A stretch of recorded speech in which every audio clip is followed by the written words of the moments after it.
এইবাৰ আমি আৰু এটা টেকনলজিৰ প্ৰয়োগ কৰিম গুৱাহাটীকে ধৰি কেইখনমান চহৰত যে মানুহে মোবাইলত ফটো তুলি ক'ত ৰাস্তাত গাঁত হৈছে তেওঁলোকে আমাক ফটো তুলি পঠাই দিব আৰু আমি তাক গৈ মেৰামতি কৰি দিম অৰ্থাৎ যোনে য'ত ৰাস্তাত দেখিছে যে ইয়াত এটা হোল হৈছে গাঁত হৈছে ৰাস্তা বেয়া হৈছে ফটোখন উঠাব লাগে আৰু লগে লগে জিঅ' টেগিং তাতে আহিব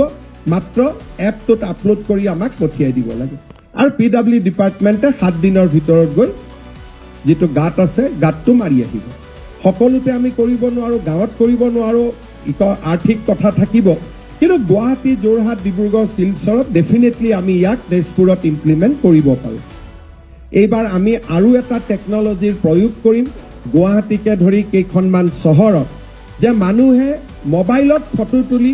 ক'ত ৰাস্তাত গাঁত হৈছে তেওঁলোকে আমাক ফটো তুলি পঠাই দিব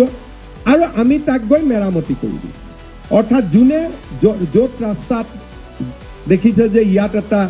হোল হৈছে গাঁত হৈছে ৰাস্তা বেয়া হৈছে ফটোখন উঠাব লাগে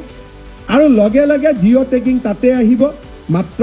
এপটোত আপলোড কৰি আমাক পঠিয়াই দিব লাগে আৰু পিডব্লিউ ডিপাৰ্টমেণ্টে 7 দিনৰ ভিতৰত গৈ